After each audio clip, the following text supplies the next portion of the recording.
Once you had bowled him over 25 odd overs, close to 25 overs in the first innings, there was a good chance that he will not be as effective in the second. As I mentioned yesterday, that I see him more as a sprinter a sprinter cannot run middle distance, so a sprinter is a fast runner shot. Siraj and Ishant are those guys who can be workhorses.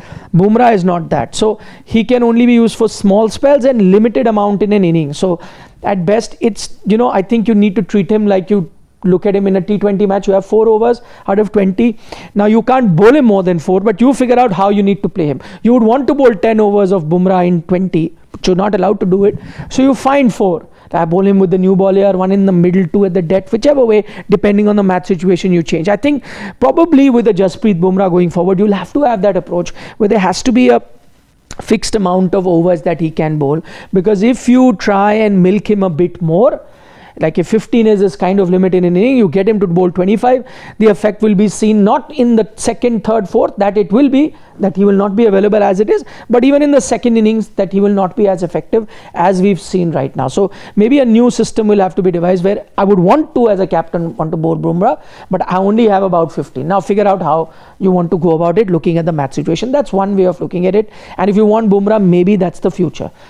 But the second bit is, I also empathize with the captain. When you're in a situation where the opposition is piling up 400, what do you do? Nobody else is being effective. So what do you do? And that then puts bigger question marks over whether then do you have a long-term future with Jasprit Bumrah in Test match cricket? And I think this is a serious question that will have to be looked at. I know that nobody can be as effective as him. But then the question comes, when you speak about, let's say, a big enough player, let's say in football you say, should you play him? But he's 80% fit. And sometimes you say, 80% this player fit is good enough than 100%, and I'll play him. So either you have this opportunity that he'll only give you 15 overs. And if you think, okay, 15 overs of him is better than 30 over of anybody else, so I'll play him. Or you have to say that no, instead of him, then I might as well start looking at another fast bowler who may not be as effective, but probably will give me 25 overs if need be. And that's the need, and I can only fill in those many slots, then I go with it. And that is the big question that will be, Indian cricket will have to answer, not just now, but in the long term.